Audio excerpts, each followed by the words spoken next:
Shalom, shalom et bien-aimés dans le Seigneur, que Dieu vous bénisse de partout où vous nous suivez en ce moment. Et vous tous, les amoureux de la parole du Seigneur, nous voici encore dans sa présence pour que le Seigneur puisse nous édifier. Avant toute chose, nous passons bien sûr à la prière pour dédier ce moment entre ses mains. Prions. Seigneur Dieu Tout-Puissant, Seigneur Dieu de toute grâce, Seigneur Dieu de toute bonté, nous bénissons ton Saint-Nom en ce moment parce que tu es le maître de temps et de circonstances. Toi qui, par ton amour et par ta bonté, tu nous as gardés encore en vie et pour témoigner que tu as encore une mission avec nous, Seigneur, nous sommes encore en vie aujourd'hui. Voilà pourquoi nous te disons merci.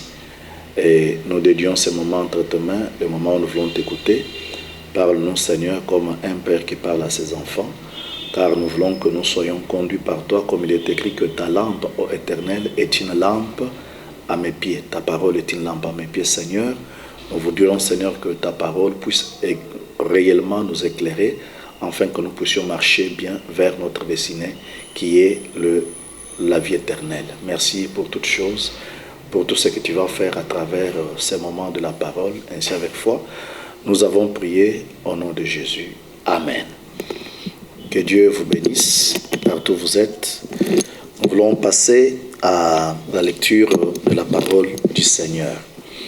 Aujourd'hui, nous lisons dans le livre de Genèse, chapitre 1er, du 1er au 2e verset. Nous lisons au nom du Seigneur. Au commencement, Dieu créa le ciel et la terre. La terre était informe et vide. Il y avait des ténèbres à la surface de l'abîme. Et l'Esprit de Dieu se mouvait au-dessus des eaux. Nous lisons notre deuxième lecture dans le livre d'Ésaïe, chapitre 62, verset 4. Ésaïe, chapitre 62, verset 4. Nous lisons au nom du Seigneur. On ne te nommera plus délaissé. On ne nommera plus ta terre désolation. Mais on t'appellera mon plaisir en elle.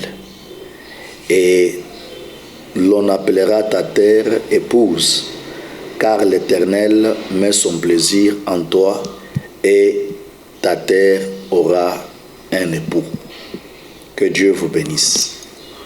Voilà, mes frères et sœurs, nous sommes encore là aujourd'hui pour partager la parole du Seigneur. Aujourd'hui, nous débutons un nouveau thème que nous intitulons « La sémence invisible ». La sémence invisible.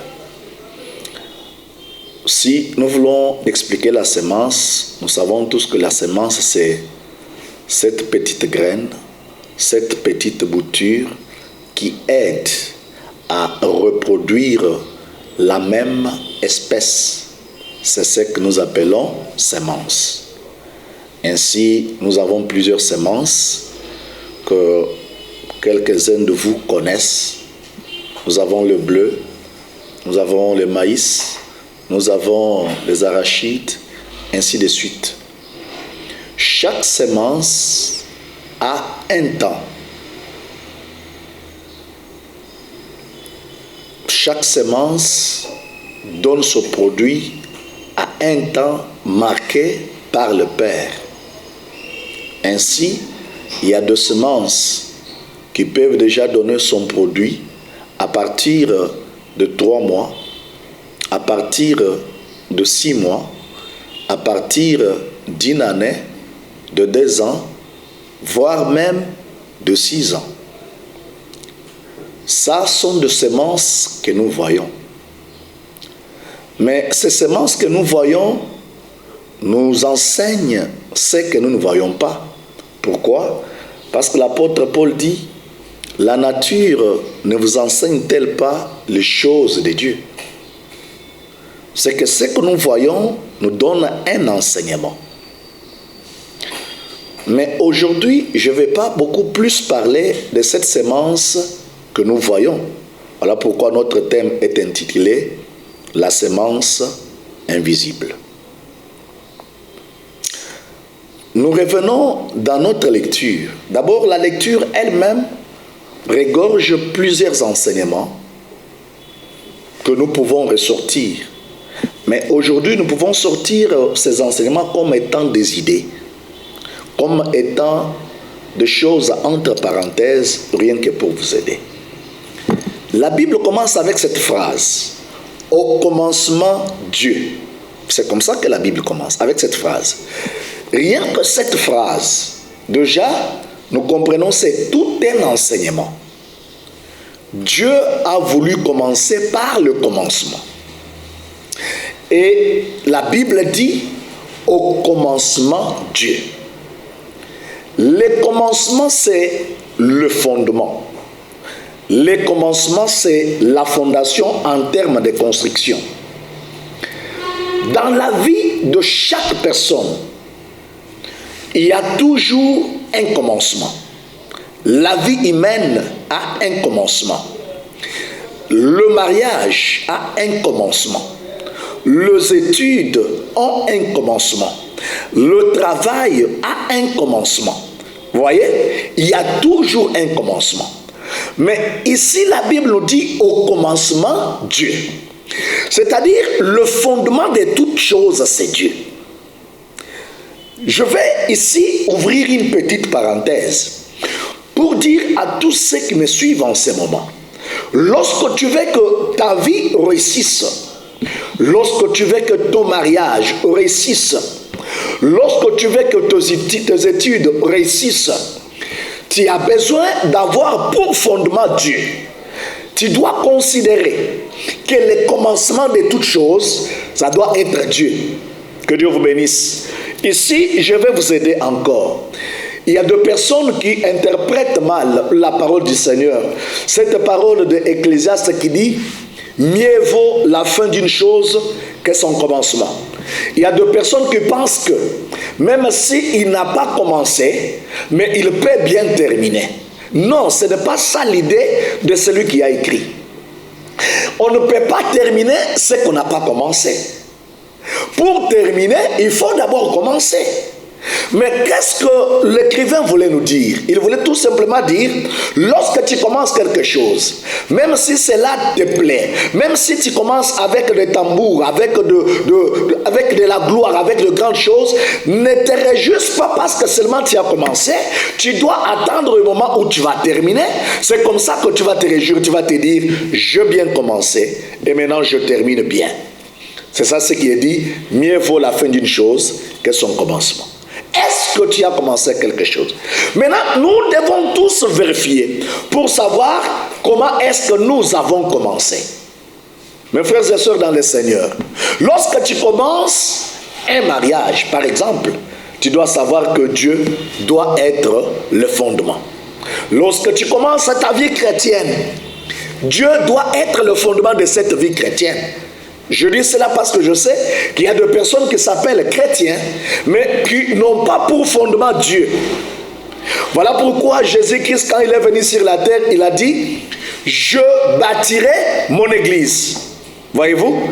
Il a dit à Pierre, tu es Pierre, et sur cette pierre, je bâtirai mon église. Je ne parle pas vraiment du fondement aujourd'hui, mais c'est une parenthèse, parce qu'il y aura un jour où je veux parler sur la véritable église. Mais ici, vous voyez, Jésus dit à Pierre que tu es Pierre, sur cette pierre, je bâtirai mon église. Et les Hébreux nous éclaircissent là bien, il dit que tu es Pétros, et sur Pétra, je bâtirai mon église. C'est-à-dire, toi tu es la pierre, mais sur le rocher, je bâtirai mon église. L'église est bâtie sur les rochers.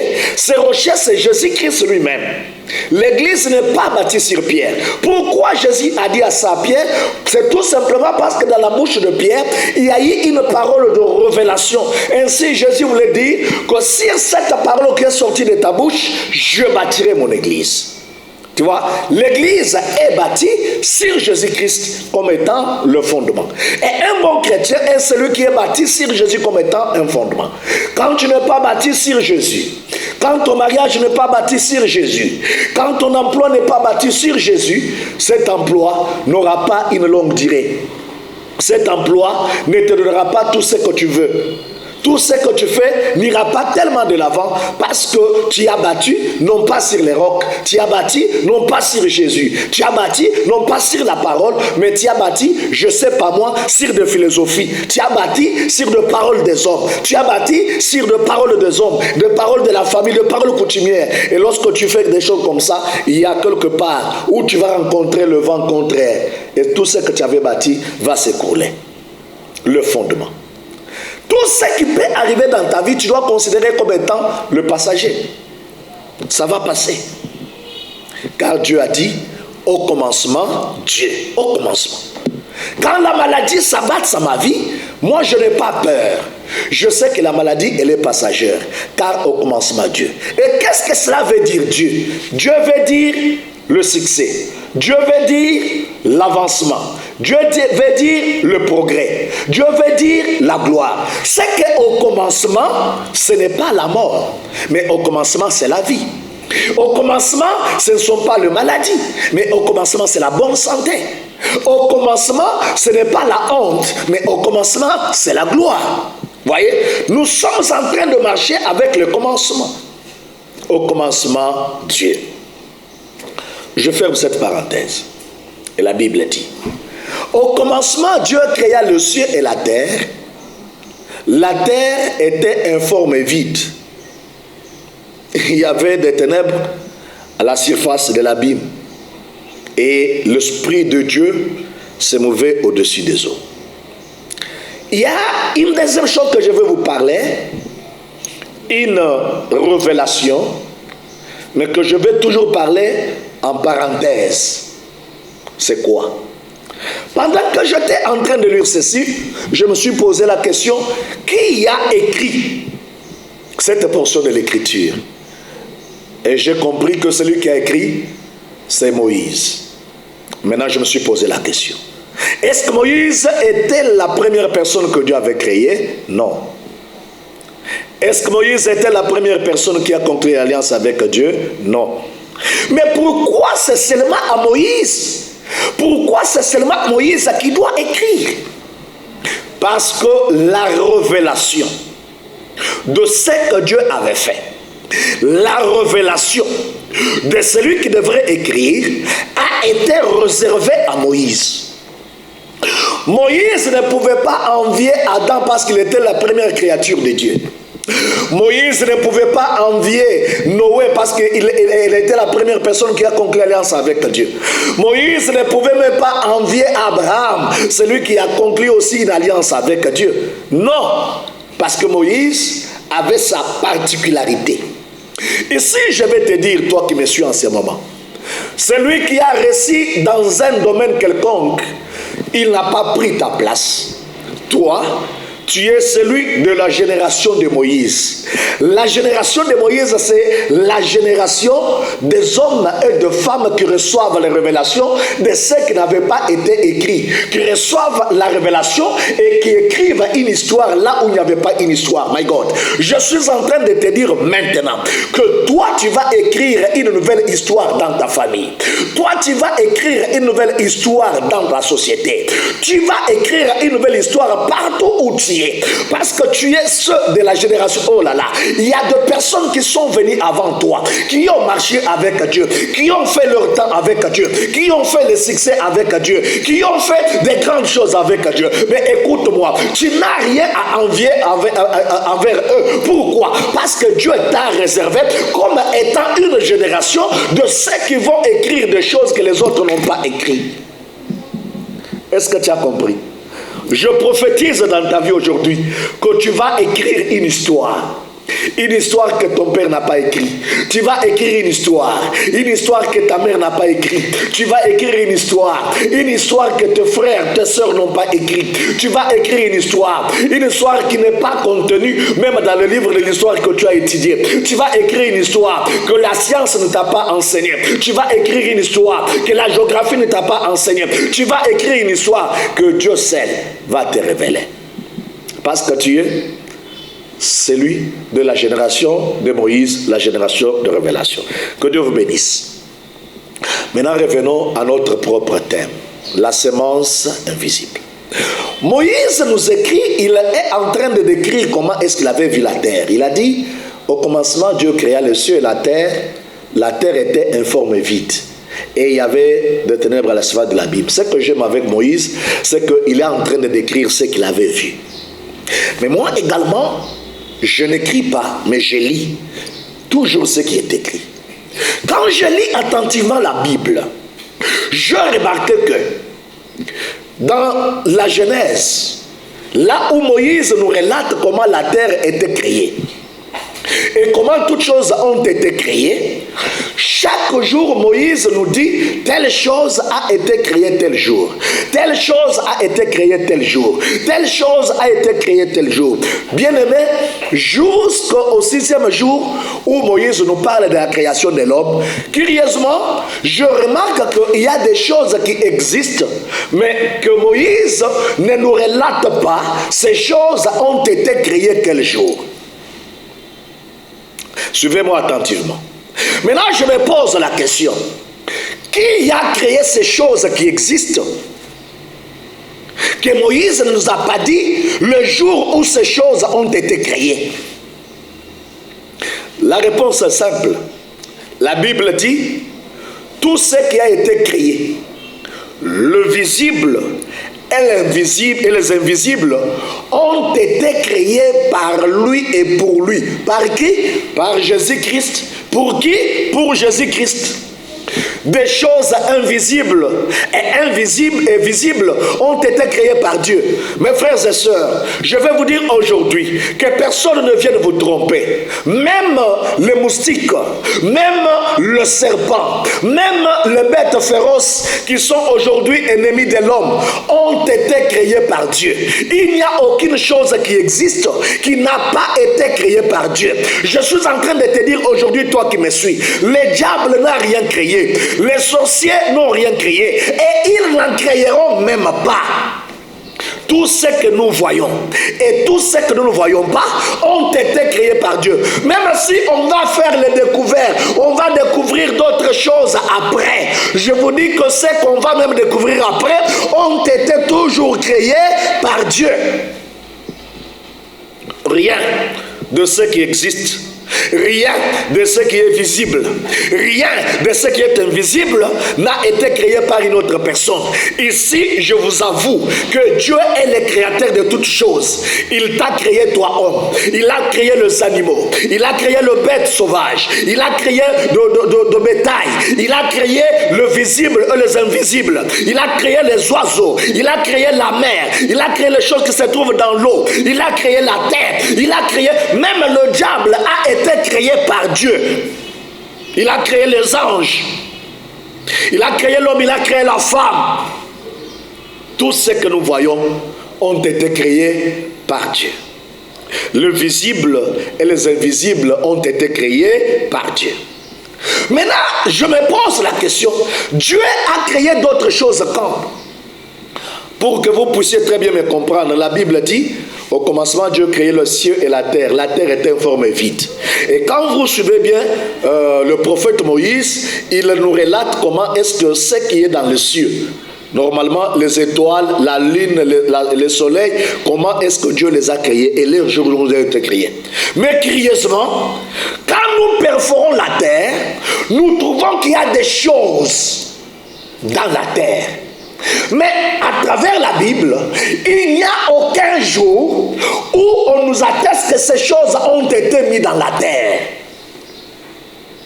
Ah, c'est là où moi j'ai compris que cela est une semence invisible.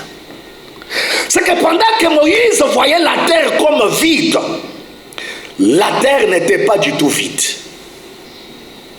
Il y avait dans la terre des choses, mais ces choses étaient invisibles. Tu es en train de me suivre partout à travers le monde. Tu connais qu'on parle du diamant. Tu peux me dire quel jour on avait créé le diamant, on l'avait le placé dans la terre? On parle de l'or, on parle de l'étain, on parle du cuivre, on parle de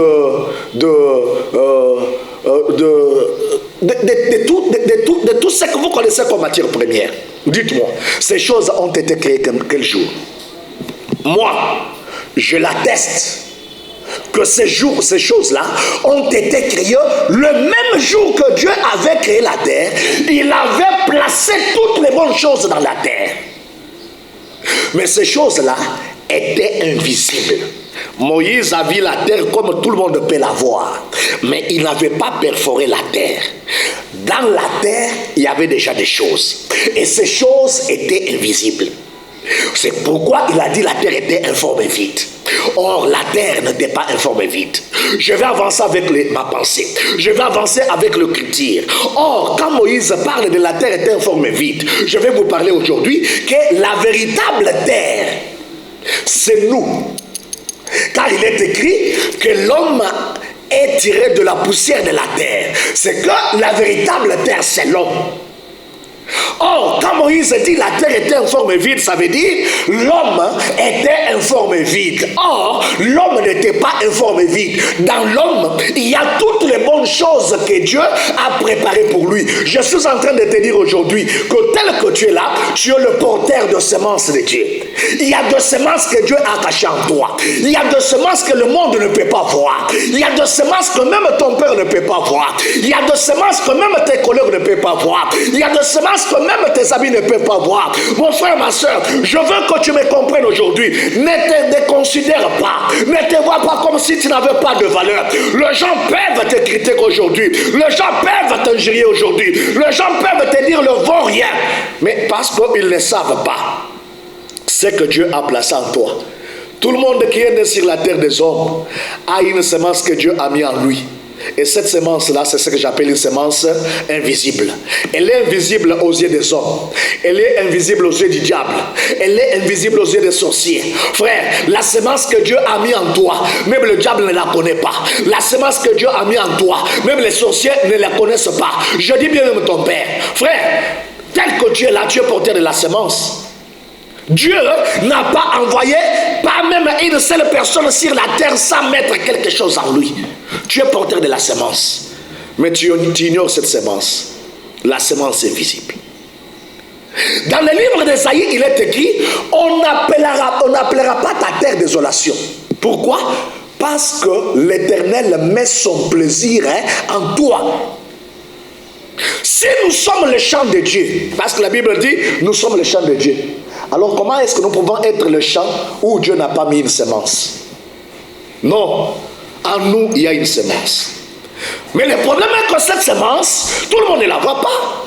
Et parce que tout le monde ne la voit pas, tout le monde ne peut pas comprendre et accepter qu'il y a une semence. N'oblige pas les gens à accepter la semence que tu as. Car il y aura un moment où cette semence qui est invisible deviendra visible. C'est que les gens appellent comme surprise. C'est que les gens vont voir demain et commencent à se demander comment est-ce qu'il est parvenu à devenir ce qu'il est. Dieu l'avait déjà vu parce que c'est Dieu qui l'a placé. Il y a 2 personnes parmi vous qui ont la semence royale. Vouloir ou pas, ils finiront par devenir des gouvernants. Il y a 2 personnes parmi vous qui ont la semence de la richesse. Vouloir ou pas, ils deviendront toujours riches, même si aujourd'hui ils sont pauvres. Il y a 2 personnes parmi vous qui ont la semence des héros. Même si aujourd'hui ils ne le sont pas, ils finiront par le devenir parce que Dieu a placé quelque chose en vous. Dieu dit, je connais les projets que j'ai formés pour vous. Le projet de bonheur et de paix pour vous donner un avenir meilleur. Bien aimé, en vous, il y a des choses. Vous avez de la valeur aux yeux de Dieu. Que personne ne vous considère comme quelqu'un qui n'a pas de valeur. Je veux que toi-même, tu commences à comprendre que je suis quelqu'un qui est porteur de la semence de Dieu. Je veux que tu commences à te considérer comme quelqu'un que Dieu a mis quelque chose en lui. Souvenez-vous, lorsque Dieu a rencontré Jérémie, dans Jérémie chapitre 1 verset 4, Dieu dit à Jérémie, va, je t'envoie pour que tu sois prophète. Jérémie dit non, ne me dis pas ça, je ne suis qu'un enfant. Mais quelle était la réponse de Dieu? Dieu lui dit, avant que je t'eusse formé dans le ventre de ta mère, je te connaissais. Avant que je te sois formé de là, je t'avais établi prophète. Bien aimé. C'est-à-dire, quand Jérémie naît là, les gens voient qu'un enfant vient de naître. Mais réellement, ce n'était pas un enfant. En lui, il y avait déjà la semence prophétique. Dieu l'avait déjà choisi. Dieu l'avait déjà élu. Et il avait déjà établi pour qu'il soit un prophète. Bien-aimé, Dieu t'a choisi. Dieu a mis en toi une semence. Ne te déconsidère pas. Cette semence, tu la verras. Et Dieu lui-même combattra pour que la semence qui est en toi, que personne ne puisse venir la déterrer. Pourquoi? Parce que c'est lui qui pose le fondement dans une parcelle. C'est celui-même qui va combattre tout celui qui viendra pour démolir ce qu'il avait posé comme fondement. Et si nous sommes les champs de Dieu, Dieu a posé un fondement, il a mis une semence en nous. Oh frère, tout celui qui va se lever pour déterrer la semence que Dieu a mis en vous, il rencontrera Dieu dans son chemin. Dieu lui-même va combattre à ta place. Parce que tu es le porteur de la semence. Est-ce que tu m'as suivi là où tu es? Oui, que chacun de vous comprenne qu'il est le porteur de la semence. Tu peux taper sur la poitrine, tu dis, j'ai les choses de Dieu à moi. Tu peux taper sur la poitrine, tu dis, Dieu a mis des choses à moi. Je suis le dépôt de Dieu. Dieu n'a rien gardé au ciel. Tout ce qu'il faut, il l'a placé en moi. Aujourd'hui, même si je ne les vois pas, je vais les voir. Je crois en cela. Frère, que Dieu vous bénisse. Nous allons continuer. Vous allez comprendre comment est-ce que quelqu'un peut parvenir à visualiser ce que Dieu a caché en lui. Pour aujourd'hui, nous nous limitons par ici. Je vais prier pour vous. Prions. Seigneur, merci parce qu'aujourd'hui, tu viens attester que tu as placé une semence en nous. Tout ce peuple qui m'a suivi, chacun d'eux a une semence qui est invisible. C'est la semence de la royauté. C'est la semence de la vie. C'est la semence de l'avancement de la grandeur. Mais cette semence est encore invisible. Mais j'atteste que cette semence existe. Et parce qu'elle existe, je veux, Seigneur, que tu donnes à mon frère, à ma soeur qui m'a suivi la paix. Parce qu'il est conscient aujourd'hui qu'il n'est pas vide. Il a la semence en lui. Donne-lui la paix. Et permets, Seigneur, que cette semence qui est invisible devienne alors une semence invisible. Et une semence visible. Je veux que cela devienne visible. Quand la semence deviendra visible, cette semence fera de toi ce que toi tu es en train de chercher. Reçois cette grâce de la visibilité de la semence. Au nom puissant de Jésus, nous avons ainsi prié. Amen. Que Dieu vous bénisse. Voici notre numéro de contact. 00243 81 60 92 288. 00243 81 60 92 288. Pour vous abonner à notre chaîne, c'est très simple. C'est le code 243. Abonnez-vous à cette chaîne pour suivre tous nos numéros des enseignements, de prédication, ainsi que des séries de prières. Le Seigneur vous bénira. Que Dieu vous bénisse. Ciao, ciao. À la prochaine. Merci.